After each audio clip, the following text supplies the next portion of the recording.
Let's just dive right into this explainer. Look, if you're trying to elevate your career in MEP design, you already know mastering building information modeling is absolutely essential. But here's the thing. There is a massive gap between the pristine, perfect environment of a certification program and the messy, chaotic reality of daily BIM coordination.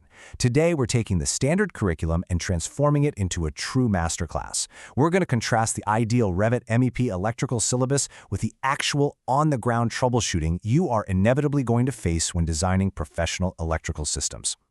Here's our roadmap for today. We're covering the fundamentals of Revit MEP, followed by power, routing, and analysis. Then we pivot to reality, facing unrecoverable errors, navigating weird view issues, and finally, overcoming cloud collaboration roadblocks. Let's get right into it. Part 1. Fundamentals of Revit MEP. So the textbook foundational modules take us cleanly from a totally blank user interface all the way to comprehensive power distribution. You start step 1 by setting up your project, linking in the architectural models, and collaborating with worksets. Once that's ready, step 2 is moving into the actual electrical systems design, meticulously placing your lighting fixtures, equipment, and devices. Finally, step 3 connects it all together, creating your electrical circuits and defining your panel schedules. It's clean, it's incredibly logical, and it forms the bedrock of any solid BIM execution plan. Moving on to Part 2. Power, routing, and analysis. Now, modules 4 and 5 represent the absolute pinnacle of your design phase. It brilliantly illustrates the completion of the theoretical workflow. Step 1, you're modeling and routing conduit and cable tray systems through the building. Step 2, you're creating specific spaces to perform vital lighting and load analysis. And finally, step 3 wraps it all up with professional documentation. Adding tags, finalizing schedules, and generating a complete bill of materials. In a standard academic course, this is exactly where you graduate. You've got a perfect, intelligent electrical building model. But let's look at Part 3, facing unrecoverable errors. This is where we completely break from textbook theory and plunge straight into the actual daily life of a BIM coordinator. Because in the real world, that ideal 5-module syllabus absolutely does not prepare you for the heart-stopping moment when your software suddenly, and I mean completely, halts. Real industry readiness means knowing exactly what to do when that perfect model just shatters. And there it is, the exact dreaded message literally every single BIM professional fears. An unrecoverable error has occurred. The program will now be terminated.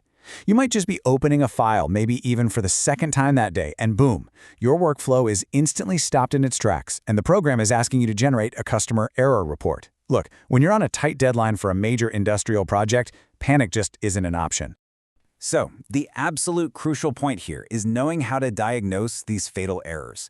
When you see messages about unknown errors occurring while accessing an RVT file, you have to know where to look. And surprisingly, the culprits are rarely related to your actual electrical design work. Often, it comes down to network permission issues, or honestly, maybe the file path you're saving to is just way too long. Sometimes it's a corrupted Windows user profile, a different path to the central model, a corrupted file itself, or even interference from the Windows Sync Center. Understanding these back-end IT interactions is literally just as vital for a senior MEP engineer as knowing how to properly size a conduit. Part 4. Navigating view issues. Even when the software is actually running, the views themselves can just break. These exact symptoms are classic interview questions and real-world headaches all rolled into one. For instance, imagine your legend view is completely blank, even though the legend is definitely showing up on the printed sheet. The solution? Well, often elements in the legend have been moved way too far apart, so you actually have to remove and recreate them. Or what if your equal dimension constraints flat out refuse to show the EQ value? You might have walls that are just slightly off axis, throwing off all the math. You've got to rotate those walls to be perfectly orthogonal. Or, here's a fun one, what if you open the software and the homepage recent files are blank and totally unresponsive? You actually need to dive deep into your system's app data folder and clear out entries in the revit.ini file. This is that real-world troubleshooting that actually ensures your deliverables get out the door. Another major visual roadblock happens during interdisciplinary coordination. When you bring Civil 3D data directly into Revit, you'll very often find that objects like corridors or pipe networks become massively distorted or they just go missing entirely. Why does that happen? Well, it's because Revit strictly expects a drawing with native AutoCAD entities to function perfectly. You absolutely must convert that Civil 3D drawing to a compatible format first before importing. Knowing this specific workflow is a total game changer for site coordination. Finally, Part 5. Cloud collaboration roadblocks. This brings us to platforms like Autodesk Forma Data Management and BIM 360. And listen closely, because here is a massive warning for anyone acting as a BIM coordinator.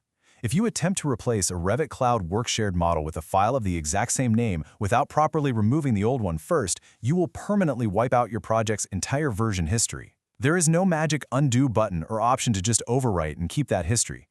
It is a procedural trap that can literally destroy months of auditing data. And the collaboration roadblocks definitely don't stop there. Have you ever gone to save your model and found the Collaborate in the Cloud button is completely grayed out? Yeah, usually that means a specific Forma Design Collaboration seat or license is missing for that team member.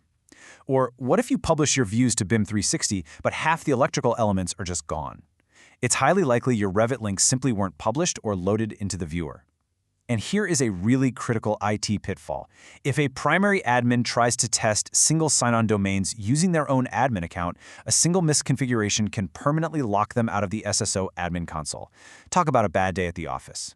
So, understanding the textbook syllabus, the circuiting, the routing, the load analysis is fundamentally important. It's the core of what we do.